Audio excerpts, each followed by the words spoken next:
Ito. Buti na lang may nabili pa ako sariwang tilapia para bukas ng umaga.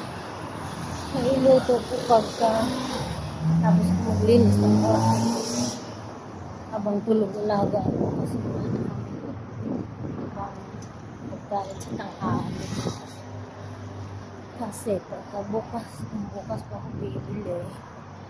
Wala nang oras dahil paliguan ko kay alaga ko, pakainin. At wala rin ako may papakain kung hindi ako makapagluto maaga. Wala kami ba ulam. Tapos patulugin, mag-nap kasi panghapon ang pasok niya. Tapos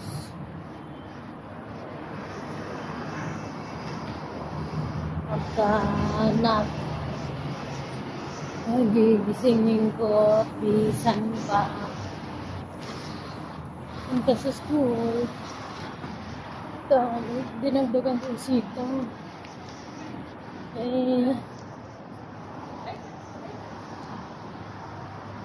Sitaw lang yung binili ko, hindi bagay yung kalabasa sa tilapia